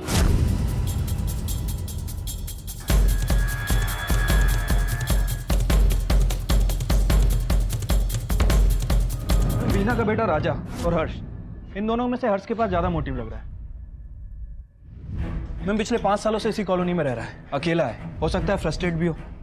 पिछली कॉलोनी से इसे इसलिए निकाला गया क्योंकि वहां इसके ऊपर मोलेस्टेशन का चार्ज लगा था, लेकिन चार्ज साबित नहीं हो पाया। इसे देख के तो लगता है कि सबसे बड़ा सस्पेक्ट यही है, लेकिन हम बाकी दोनों को भी इग्नोर नहीं कर सकते। इन तीनों का प्रोफाइल ना हमारे प्रोफाइलर के पास भेजो, हमें इनको समझना बहुत जरूरी है। इनमें से कौन है जो केपेबल है मोलेस्टर से मर्डर तक जाने के लिए। और वैसे भी विक्टिम ने कहा था 2 या 3 विक्टिम्स है ना? मैम अभी तक जो इन्फॉर्मेशन हमारे पास है उसके हिसाब से 2 विक्टिम्स हैं। तो हो सकता है इन तीनों में से कोई आपस में कनेक्टेड हो।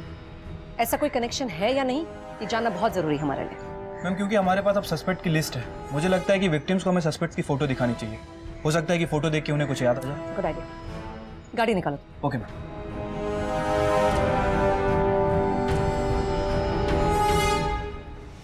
बेशरम आदमी, तेरी लड़ाई मुझसे थी, मेरे से बहस थी।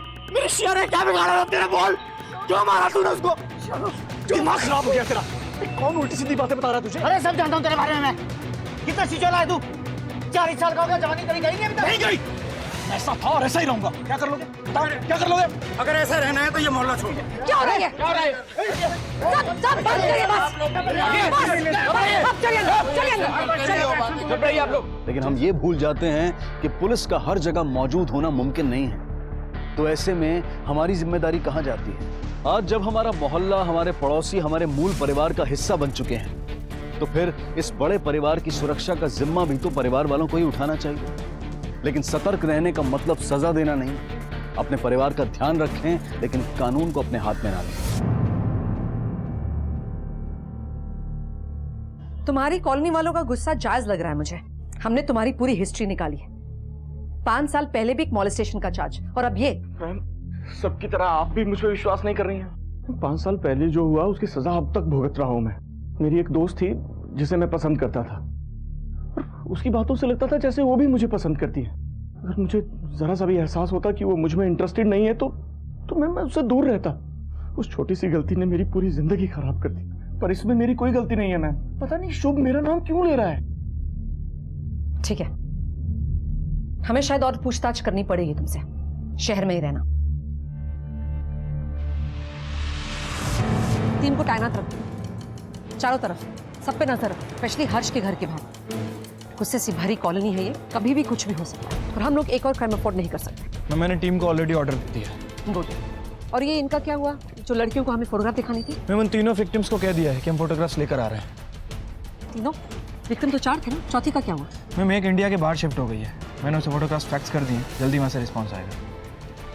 चलो लड़कियों से मिलते हैं। बेटा, हमारे पास 3 सस्पेक्ट्स हैं। मैं चाहती हूँ आप इन्हें ध्यान से देखो और बताओ कि क्या इनमें से किसी ने आप पर अटैक किया है?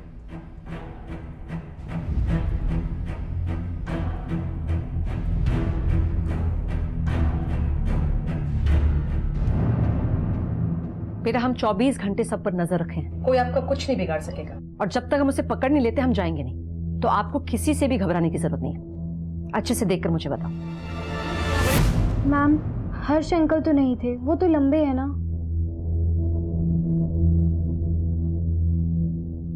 इन दोनों में से कोई? शायद इन दोनों में से ही कोई एक था। तुम श्योर नहीं हो? Thank you. घबराने की जरूरत नहीं है। इन तस्वीरों को अच्छे से देखो और बताओ क्या इनमें से कोई था? याद नहीं है मैम। शायद इन दोनों में से कोई एक है। मैम, मुझे सच में कुछ भी याद नहीं है, और मैं अब उस रात को याद भी नहीं करना चाहती।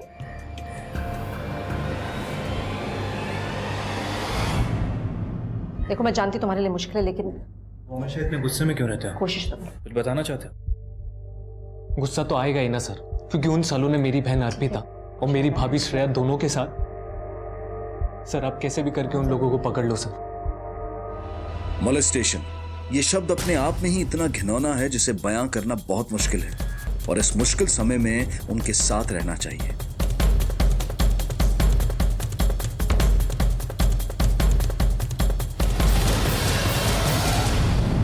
मैम, चेतन कुछ ठीक नहीं लग रहा है। देखने से ऐसा लग रहा है कि उसके दिल में काफी गुस्सा है फैमिली के लिए। अभी तक हम ना क्रिमिनल को बाहर ही ढूंढ रहे हैं। फैमिली पे हमने ध्यान ही नहीं दिया। एक काम करो, तुम फैमिली की सारी हिस्ट्री निकालो, स्पेशली इस चेतन की। क्या उसके पास नाराज होने का कोई रीजन था कि वो मर्डर कर सके, मॉलेस्टेशन कर सके? मैम, मर्डर तो समझ में आता है, लेकिन मॉलेस्टेशन, वो भी कजन के साथ भी। होने के लिए कुछ भी हो सकता है। हो सकता है ये दोनों केसेस जुड़े भी ना हो। मॉलेस्टेशन के आड़ में ये मर्डर किया गया हो। 40 साल के हर्ष ने अपने गले में फांसी का फंदा खुद डाला था, लेकिन दोषी ठहराया था शुभ को। लेकिन क्या हर्ष का इल्जाम सही था, या फिर शुभ को फंसाने की एक साजिश? सच चाहे जो भी था, लेकिन एक बात तो तय थी कि इस आत्महत्या ने पुलिस की तहकीकात को और भी पेचीदा बना दिया था। हर्ष के सुसाइड नोट की बिना पर पुलिस ने शुभ को गिरफ्तार भी किया। मोलेस्टेशन के तीनों मुख्य आरोपियों में से एक की मौत हो चुकी थी और बचे थे 2, तन्मय और राजा। अब बड़ा सवाल यह था कि इन दोनों में से असली गुनहगार कौन था? क्या मोलेस्टेशन और खून का अपराधी कोई एक ही था, या फिर ये दो अलग अलग लोग थे। और तभी पुलिस को एक ऐसा सबूत मिला जिससे उनकी तहकीकात को एक नई दिशा मिल गई।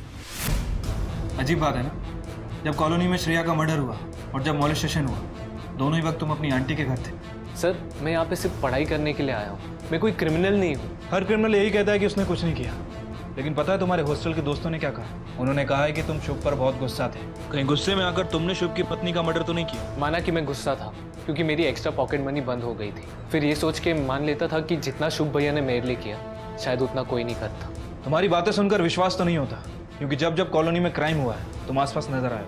जानता हूँ सर, मेरी बातों पे यकीन करना आसान नहीं। सर मैं वहाँ पे तभी जाता जब मेरे पास पैसे नहीं होते थे। पिछले 8 महीने से मेरा आना जाना बढ़ गया था क्योंकि शुभ भैया ने मुझे पैसे देने बंद कर दिए थे। क्यों? क्योंकि उनकी दोबारा शादी हो चुकी थी। शुभ ने दोबारा शादी की थी? उसकी पहली बीवी का क्या नाम है?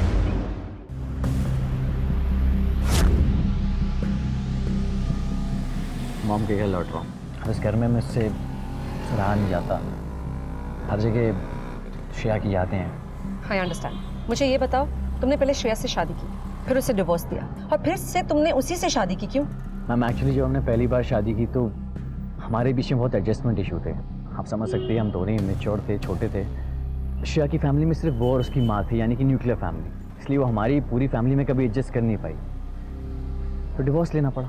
और फिर से शादी? डिवोर्स लेने के बाद हम दोनों का एक दूसरे से दूर रहना भी उतना ही मुश्किल था। मेरी मॉम ने कहा कि एक काम करो, उससे शादी करके दोबारा कर लिया, लेकिन अलग घर में, ताकि हमें थोड़ी सी प्राइवेसी मिल सके। इसलिए मैंने इसी कॉलोनी में एक घर रेंट पे ले लिया और रहने लगे। काश हम लोग सब साथ में रह रहे होते तो ये सब कभी नहीं होता और श्रेया आज जिंदा हो। मैम अगर सॉल्यूशन इतना ही सिंपल था तो फिर इसे डाइवोर्स की जरूरत क्यों थी? ना अगर दिखाया जो जाए ना, जरूरी नहीं वही सच हो। ये शुभ की साइड की स्टोरी है, लेकिन तुम्हें याद है उस दिन श्रेया की माँ कितना बुरा भला कह रही थी इन सबको? मुझे लगता है हमें श्रेया की माँ से मिलना चाहिए।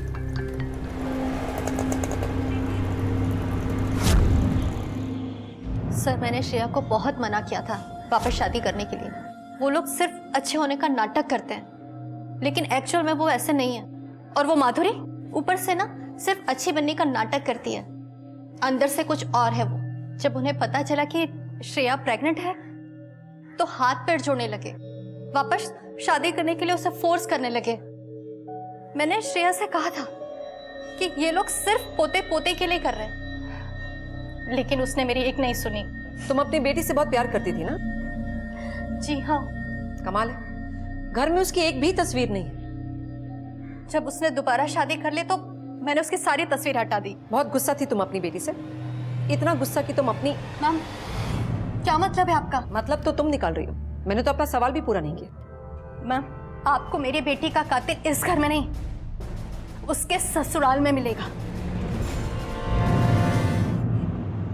देखिए मैडम, संगीता एक बहुत ही चालाक औरत है। वो आपको अपनी बातों में गोल गोल घुमा रही है। उसे ना तो अपनी बेटी की फिक्र थी और ना ही अपनी नाती की। उसे तो बस एक ही शौक था, अपने बुढ़ापे को जवानी में बदलने की।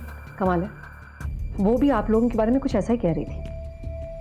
इनफैक्ट उसने तो ये कहा कि तुमने श्रेया से दोबारा इसलिए शादी की क्योंकि वो प्रेग्नेंट थी, राइट? ऑब्वियसली बच्चा इंपॉर्टेंट था, और ऐसा नहीं कि हम दोनों एक दूसरे से प्यार नहीं करते थे। हमने बस ये फैसला लिया कि हम अपने बच्चे को माँ बाप दोनों का प्यार देंगे, और इसीलिए हमने दोबारा शादी करने का फैसला लिया। लेकिन मम्मी जी इस फैसले के बिल्कुल अगेंस्ट थी। क्यों अगेंस्ट थी? क्योंकि डिवोर्स के बाद मैं श्रेया को एलिमनी दे रहा था और अमाउंट काफ़ी बड़ा था। मम्मी जी की लाइफस्टाइल काफ़ी बदल गई, और अगर मेरी शादी श्रेया के साथ दोबारा हो जाती तो एलिमनी के पैसे आने बंद हो जाते, इसलिए। देखा ना मैडम आपने उसे, 55 साल की है वो, लेकिन कपड़े ऐसा पहनती है जैसे 20 साल की हो। न जाने कहाँ कहाँ जाती थी। और दरअसल इन दोनों की शादी से वो खुश नहीं थी, बहुत ही ज्यादा गुस्से में थी। आप इतनी सेल्फिश कैसे हो सकती हैं? आप एलिमनी के पैसों के लिए मुझे घर पर बुलाना चाहती है? देखिए माँ, मैं शुभ से बहुत प्यार करती हूँ और उसी के साथ रहूंगी। और हाँ, हम दोनों पेरेंट्स बनने वाले हैं, और अगर आपको मेरी खुशियाँ बर्दाश्त नहीं है ना तो मुझसे दूर रहिएगा। मैं फोन रख रही हूँ, मुझे कुछ काम है। क्योंकि उसे पैसे जो मिलने बंद हो गए थे। अच्छा, ये श्रेया और उसकी माँ, इन दोनों का आपस में रिश्ता कैसा था? माँ बेटी जैसे ही था सर। अच्छा, इनकी लाइफस्टाइल हमेशा से ऐसी रही है? नहीं सर, श्रेया के डिवोर्स के बाद संगीता की लाइफस्टाइल अचानक से बदल गई। एलिमनी के पैसे जो आने लग गए। उससे पहले तो उसके लेट पति की इनकम से ही काम चला रही थी, हमेशा से हाउसवाइफ जो थी। सर बहुत चालू है वो, उसका ना चक्कर चल रहा है। वो जिम का ट्रेनर है ना, उसके साथ पूरा दिन घूमती रहती है। सब कहते हैं पहले तो बेटी की डाइवोर्स की एलिमनी पे ऐश कर रही थी और अब हर क्रेडिट कार्ड कंपनी के बिल उसके सर पे हैं। और यहां तक कि उसका बॉयफ्रेंड भी उसके साथ उसके पैसे के लिए है। मैम, मर्डर करने का मोटिव संगीता और उसके जिम ट्रेनर इन दोनों के पास था। मैम, फोन ट्रायंगुलेशन रिकॉर्ड के हिसाब से प्रूफ हो गया है कि जिस दिन श्रेया का मर्डर हुआ उसकी लोकेशन आसपास की थी, लेकिन बाद में उसका फोन स्विच ऑफ हो गया। लेकिन मैम, एक बात समझ में नहीं आ रही, क्या लड़कियों के मोलेस्टेशन करने में भी उसका हाथ हो सकता है? हो सकता है दोनों केसेस ही सेपरेट हो। बाकी का पता तभी चलेगा जब हम उस बॉडी बिल्डर को क्वेश्चन करेंगे। मुझे लगता है हमें अपना किलर मिल गया। ले आओ उसे। Okay ma'am. सर ये सब बकवास है सर, ऐसा हमारे बीच में कुछ भी नहीं था। झूठ बोलने की कोशिश मत कर, समझा? तेरे और संगीता के फोन रिकॉर्ड है हमारे पास। तुम्हारे बीच में जो मैसेज एक्सचेंज होते सब पता है हमें। हम दोनों के बीच अफेयर जैसा कुछ भी नहीं था सर। उसकी कुछ नीड्स थी जो मैं पूरी कर रहा था सर। बस तुम अपनी जरूरतें पूरी करने के लिए लड़कियों को मोलेस्ट कर रहे थे। जब मोलेस्टेशन हुए थे तुम कहाँ थे? श्रेया के डेथ के वक्त तुम कहाँ थे? मैडम मुझे कुछ याद नहीं आ रहा। इसे ना जरा पुलिस के बादाम खिलाओ। याद आ रहा, याद आ नहीं भी आता ना तो हमारे पास तुम्हारे ट्रायंगुलेशन रिकॉर्ड्स हैं। हमें पता है कि तुम श्रेया के घर के पास ही थे उसके मर्डर के वक्त। हाँ मैं वहाँ गया था, पर मैं श्रेया को पिकअप करने गया था। वो उसकी माँ के घर आने वाली थी उस रात। पिकअप करने गए? पिकअप किया उसे? नहीं मैडम, संगीता जी का मुझे फोन आ गया था। हाँ संगीता जी, अच्छा लाना नहीं है? ओके मैं आता हूँ। और कन्वीनियंटली उसके बाद तुम्हारा फोन भी बंद हो गया। मैडम मेरे मोबाइल की बैटरी वैसे ही 10% थी और थोड़ी देर में स्विच ऑफ हो गई। मैं उस रात संगीता जी के साथ ही था और उनके पास मेरे मोबाइल का चार्जर भी नहीं था। आप एक बार उनसे कंफर्म कर लीजिए। हाँ, है वो मेरा बॉयफ्रेंड। और अगर मैंने अपनी बेटी के पैसे यूज किए तो क्या गलत किया? बेटे ही थी ना मेरी। तुमने अपनी बेटी को लेने के लिए अपने बॉयफ्रेंड को भेजा था उस रात? हाँ। 9 बजे? हाँ, मैंने उससे भेजा था, लेकिन जब श्रेया ने मना कर दिया तो मैंने धर्म से कहा वापस आ जाने की। और रात भर कहाँ रहा ये धर्म? मेरे साथ। किस किताब में लिखा है मैम कि एक 55 साल की औरत अपनी लाइफ अपने तौर तरीके से नहीं जी सकती? क्या मुझे खुश रहने का अधिकार नहीं है? मैम, आप भी एक औरत हैं, बताइए ना।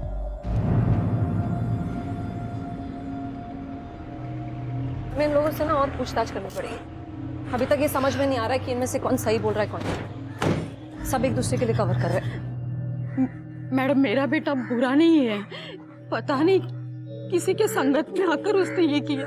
क्या है ये सब? तुम्हें मिला कहाँ से? वो मसाले के डिब्बे में, संदूक पे, गाड़ी के नीचे, तकिए के नीचे। पता नहीं मैडम उसके पास ये पैसे कहाँ से आए। तुम्हारा बेटा इस वक्त कहाँ है? वो मैं तुमसे आखिरी बार पूछ रही हूँ, 2 बार ऑलरेडी पूछ चुकी हूँ। अब सख्ती अपनानी पड़ेगी मुझे। सिर्फ तुम्हारी माँ की वजह से हम सख्त नहीं हो रहे हैं, क्योंकि वो खुद हमारे पास आई थी। यहाँ देखो और मुझे बताओ कि तुम्हारे पास इतने पैसे आए कहाँ से? तुम्हारा मॉलेस्टेशन से, मर्डर से क्या कनेक्शन है? बोलो। मैडम मैंने कुछ नहीं किया, मैंने सिर्फ ब्लैकमेल किया। किसको ब्लैकमेल किया तुमने? उन लड़कों को जिन्होंने लड़कियों को छेड़ा, और मैंने देखा उन्हें। लड़कियों को छेड़ना, मॉलेस्ट करना, इन सब की शुरुआत तूने की थी ना? बोलेगा? नहीं सर, तन्मय ने। नहीं मैम, ये सब विक्की ने शुरू किया। उसी ने मुझे कहा था कि कॉलोनी में लड़कियां छेड़ना आसान होगा और मुझ पर कोई शक भी नहीं करेगा, क्योंकि बचपन से उसी कॉलोनी में रह रहा है। सर वो मजे के लिए। तुम्हारे इस मजे के चक्कर में 4 लड़कियों को जिंदगी भर का सदमा दिया। हिम्मत कैसे हुई तेरी ये सब करने की? शर्म आती है तुम जैसे लोगों को देश का फ्यूचर कहते हो। जैसे तुम मजाक मस्ती कह रहे हो ना, वो एक जुर्म है। ये लड़कियों को छेड़ना, टेक्स्ट मैसेजेस भेजना, मॉलेस्टेशन करना, सब एक जुर्म होता है, इंसानियत और कानून दोनों की नजरों में। तुम लोगों की 1 मिनट की मस्ती और लड़कियों के लिए जिंदगी भर की सजा बन जाती है वो। और जब शुभ ने तुम्हारे मजे रोकने की कोशिश की तो गुस्से में आकर तुमने शुभ के सिर पे मारा और फिर उसकी पत्नी का खून किया, राइट? नहीं मैंने किसी का मर्डर नहीं किया। मैंने शुभ भैया को नहीं मारा। वो तो मेरे पीछे पागलों की तरह चलाते हुए भाग रहे थे, पर अचानक से बीच में रुक गए। और फिर मैम मुझे समझ में नहीं आया कि उन्होंने आपसे झूठ क्यों कहा। मैंने उनके साथ कुछ किया भी नहीं था मैम।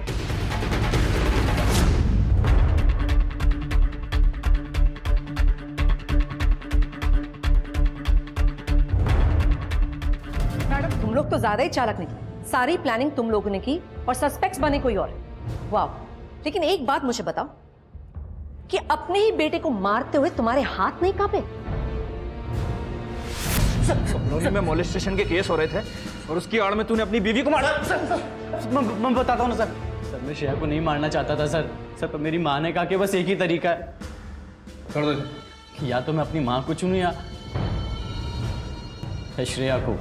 बच्चा होने तक उसे अपने साथ रखेंगे और जब बच्चा हो जाएगा तो किसी तरह से उससे पीछा छुड़ा लेंगे और बच्चे को अपने पास रख लेंगे। तो मेरी माँ ने मुझसे जैसा बोला मैंने वैसा ही किया। उस दिन से नफरत हो गई थी मुझे अपने आप से, घिन आने लगी थी मुझे। मैं मेरे प्यार, मेरी पत्नी, मेरी श्रेया को मार डाला। शुभ, तुम्हारी तबीयत तो ठीक है ना? आई एम सॉरी। काश कि तुमने मुझे ये करने पे मजबूर नहीं किया होता। सॉरी क्यों?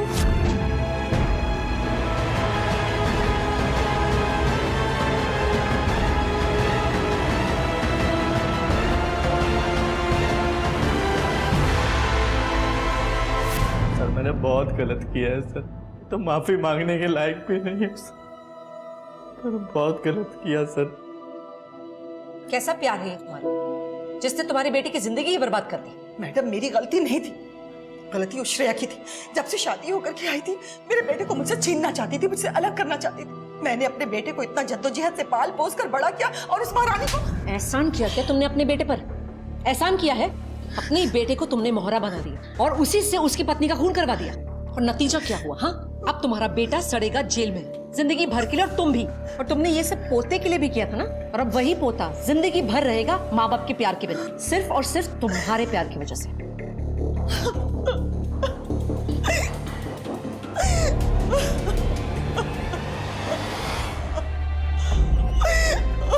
हर रिश्ते की एक सीमा होती है, एक मर्यादा होती है। आप चाहे अपने परिवार, अपने माता पिता, भाई बहनों, बच्चों से कितना भी प्यार क्यों ना करते हैं, लेकिन आपका प्यार दूसरों की घुटन का कारण नहीं बनना चाहिए। रिश्तों की नींव मोह से नहीं, विश्वास से मजबूत होगी। इसलिए रिश्तों की मर्यादा को समझें, उन रिश्तों को बांटना सीखें। अगर हम ऐसा नहीं करेंगे तो आगे चलकर यही घुटन फांसी का फंदा बन सकती है, जैसा कि इस केस में हुआ। मोलेस्टेशन केस के दोनों मुजरिमों तन्मय और विकी को भी जुवेनाइल जेल में भेज दिया गया। लेकिन क्या ऐसे केसेस में सिर्फ जेल काफी होती है? इसके साथ साथ जरूरी होती है एजुकेशन, क्योंकि मोलेस्टेशन केसेस में अक्सर सोसाइटी और अथॉरिटीज सेंसिटिविटी नहीं दिखाते हैं। इसी विचार के साथ अब मैं अनूप सोनी आपसे विदा लेता हूं। फिर मुलाकात होगी अगले एपिसोड में एक और चौंका देने वाले केस के साथ। तब तक अपना और अपने परिवार का ख्याल रखें और देखते रहें क्राइम पेट्रोल डायल 100। सबक एक को सीख हम सबको। जय हिंद। क्राइम पेट्रोल्स के और भी दिलचस्प कहानी देखने के लिए हमारे चैनल को सब्सक्राइब करें और बेल आइकॉन दबाना न भूलें।